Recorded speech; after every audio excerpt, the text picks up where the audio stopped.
Nasa day 12 na tayo. Kung hindi ako nagkakamali sa impeachment trial ni VP Sara Duterte. Sabi pa, ano bang masasabi mo ngayon? Nitong Day 12 ba o day bagong 13? testigo na naman po Day ipinasa. 13 ngayon. Day 13 ngayon. Kahapon ang day 12. Yes, opo, sa day 12 kahapon. So ano po yung masasabi po ninyo doon sa ipresenta po ng prosecution, ng kanilang witness, itong si Attorney Roderick Wamil? Dalawang bagay, no? Si CPA lawyer Wamil ay maganda at hindi, no? Maganda sapagkat sinabi niya ang nagdudumilat na katotohanan na lahat ng public funds ay dapat i-audit. Yun ang isang maganda.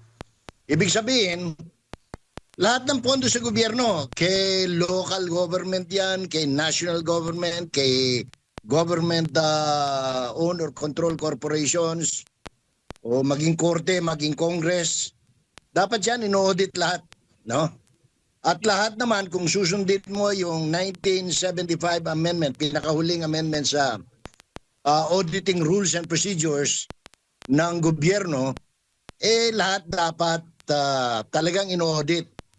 Kaya lamang, ang nangyari, ang Kongreso, sa pamamagitan ng mga senador at congressman, ay nagpasa ng Concurrent Resolution number 10 na gumawa sila ng sariling republika at sinabi nilang hindi na sila kasama doon sa COA Rules and Regulation at sila ay certification na lamang yung kanilang mga liquidation.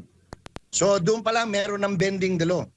So hindi maganda sapagkat masyadong binabad ni attorney ng Counsel for the Prosecutor Kapunan, si Mr. Wamil, na hindi dapat sa kanya pinakamahaba doon, 30 minutos lang.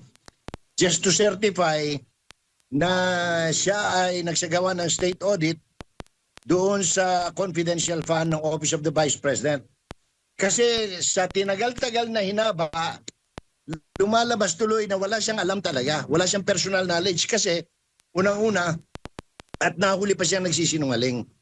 No, kasi sabi niya, lahat ng pondo, ino-audit. Pangalawa, sabi niya, bukod tanging si Vice President Duterte lamang ang merong confidential funds. Lumabas, 2014 pa, merong confidential funds yung Vice President noon, no? Kung di ako nagkakamali, si Mr. Binay. So hindi lang si Miss Duterte ang may confidential fund. Kasi hindi nyo na itatanong, 11 years ako sa gobyerno. Pagdating ho talaga ng ending December, ginagamit ho talaga lahat ng pondo. Kasi pag hindi mo ginamit yan, ibabalik yan sa treasury. In other words, ang tawag po namin dyan, we ino-obligate. No? Lahat ng accounts, halimbawa, meron kang ginawa noong July, August, September, October, November, December, kaya i-obligate mo yan para mabayaran. Kasi pag hindi mo nabayaran yan, may problema ka sa fiscal management kung tawagin, no? So, yun nangyari. Itong pondo, tandaan natin isang maliwanag. Itong pondong pinag-uusapan natin, 125 million noong 2022 ay hindi po confidential fund ng Office of the Vice President yan. Yan po ay bahagi ng Confidential and Intelligence Fund ng Office of the President. Kaya dapat dito, kung meron man dapat managot doon sa first 125 million na binusisi umano nitong si Mr. Wamil, ang Office of the President, because by operations of law under GAA, sa kanila yung pondo. Kumbaga pinagamit sa OBP.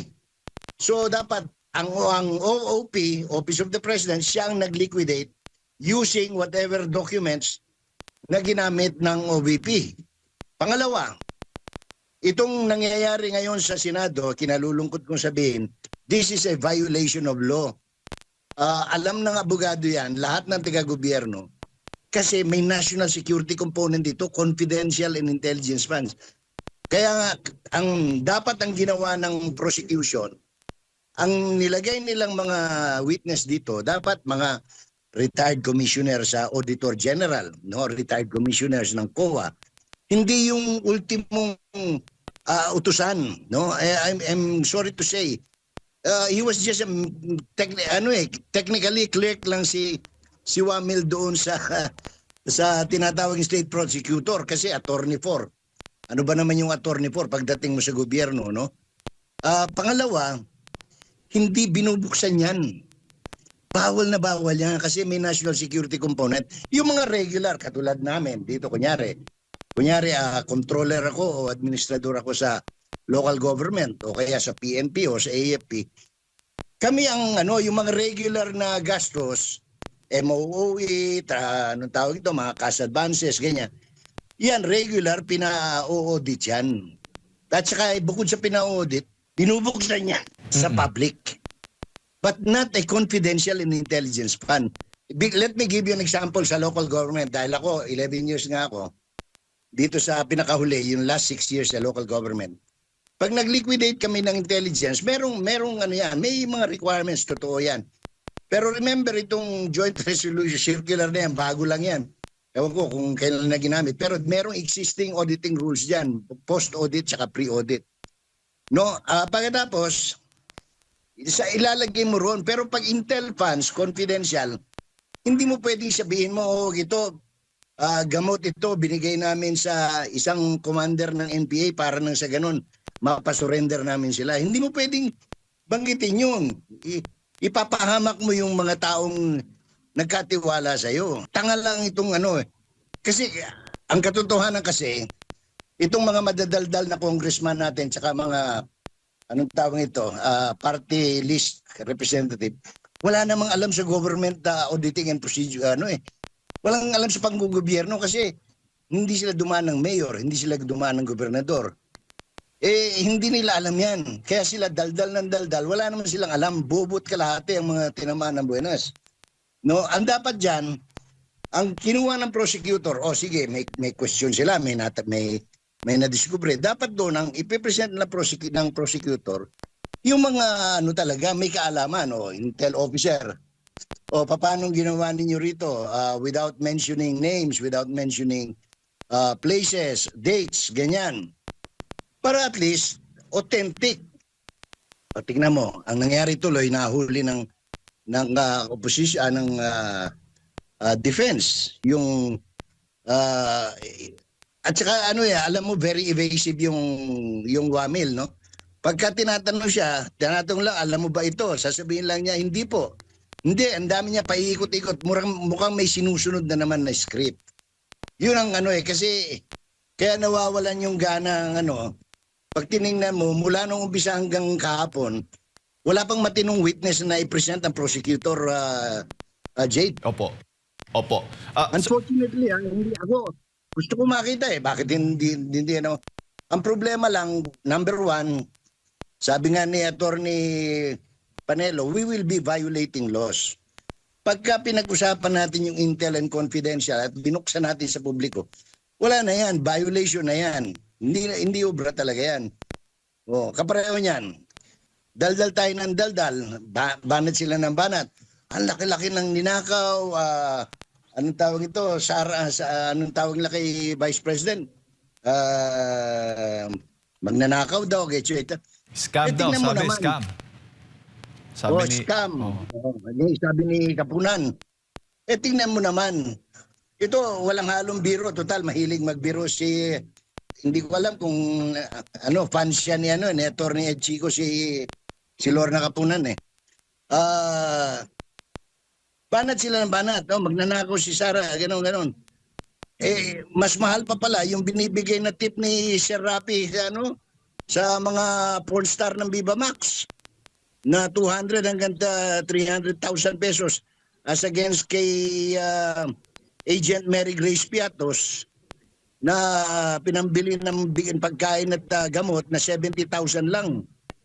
Di nagmukha kayong engot ngayon. Yan ang sinasabi natin Kung babanat tayo, bumanat tayo ng maayos. Hindi yung pagdating sa dulot-dulo, lalabas na kahiya-hiya tayo. Kapareho niyan. Hindi, tsaka unang-una, that was uncalled for ba yung kay Kapunan? Kasi tama yung tinanong Halimbawa, ako, tatanungin ko anong pangalan noon? Wamil. Ricardo ba pangalan noon, Jade? Roderick po. Roderick, oh. Roderick, Mang Roderick. Ang dami mong ang tawag ito, nahimay, binusisi. 2022, last quarter, first quarter, second quarter, third quarter ng 2023. Ikaw ba, sa nakita mo, base sa mga dokumentong hinimay mo, nagkameron ba o nagkapera ba si Duterte dyan? Oh, kasi yun naman ang sumatotal eh. Sabi nila nagkapera eh. Oh, kapag sinabi ng auditor na nagkapera, oh, anong katibayan? Pag wala naman, hindi ho, wala ho akong alam. O di, tapos na ang boxing, pinatatagal natin, pinahaba natin, ang dami natin problema kapareho ngayon, no?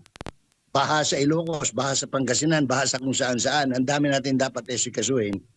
Eh, nauubos ang oras natin sa, anong tawag nito, walang kakwenta-kwentang chismis. Puro chismis eh, hearsay.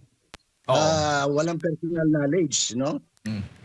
Opo, baga hindi po napatunayan ng witness na baga wala siyang direktang sagot na kung may ibinulsa ba ang Vice Presidente doon sa kanyang Confi funds.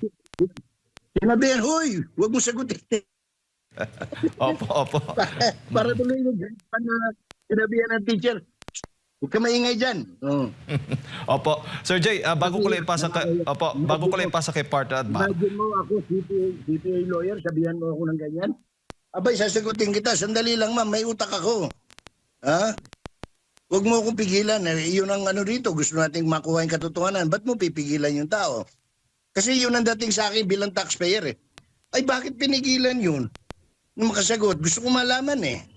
Opo. Dahil sa totoo lang, kung talagang may kasalanan si Duterte, edi, kailangan palabasin nila para nang sa ganun masabi natin, aba, hindi pala tama yung pinagagawa ng babaeng yan, di ba? Opo. Sir Jay, bago ko lang ipasa kay partner Admar, kayo, nabanggit po ninyo, 11 years po kayo sa local government. Paano kaya mapapatunayan ni VP Sara o ng opisina po ng Vice Presidente na yung pondo na ginamit po, ginastos within 11 days ay talagang ginamit sa tama? Para sa mata ng publiko, para maintindihan po nila. Madali po yun eh, kasi ganito yan.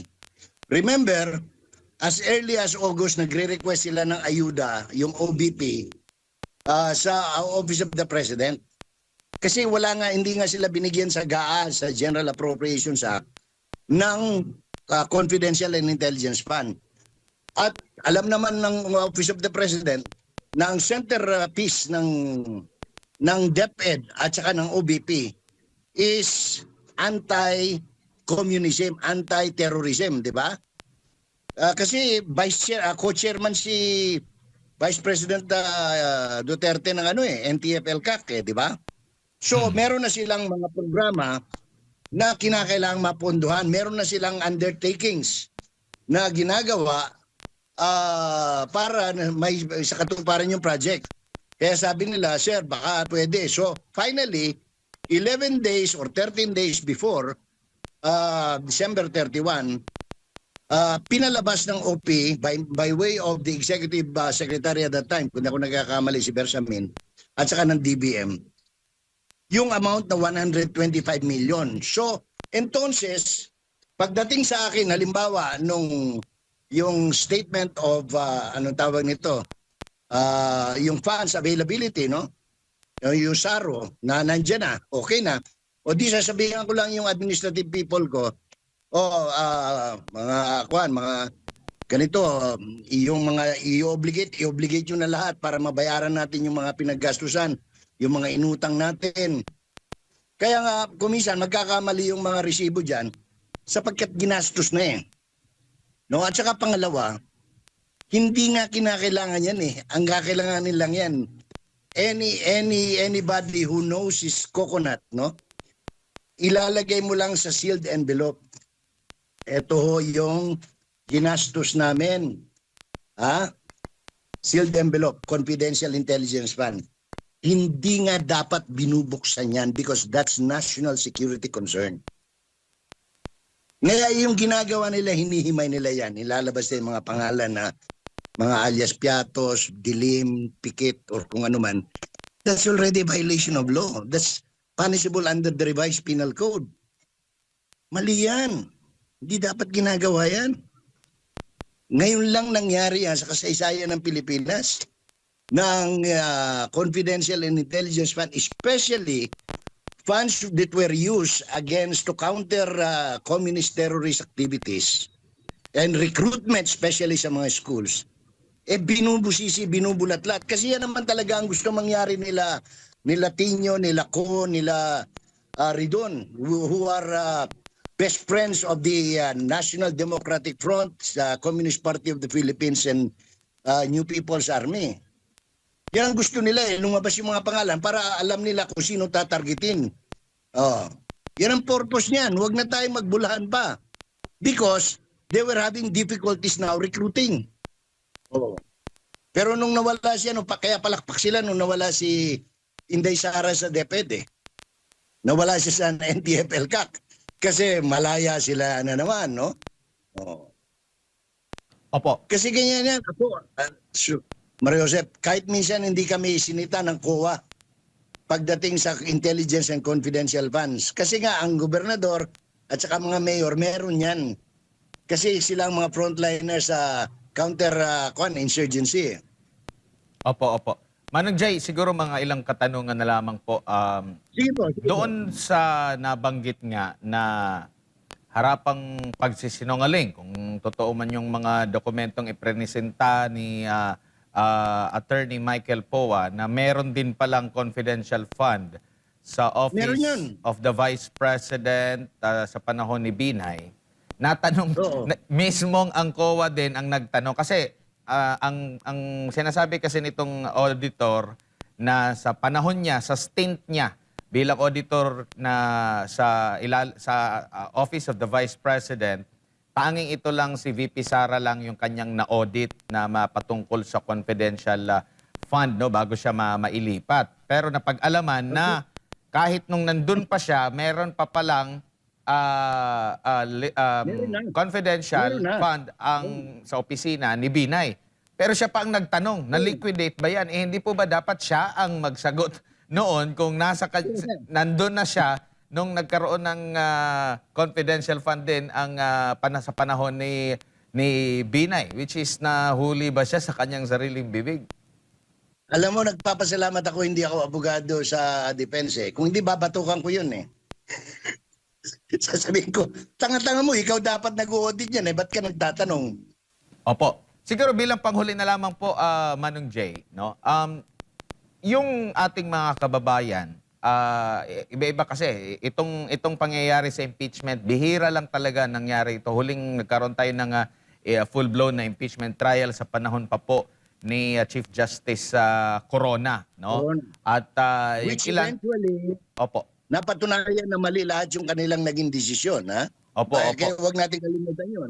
Opo. At alam naman natin na talagang nakakagets lang dapat ang proseso dyan para kagaya sa regular na korte.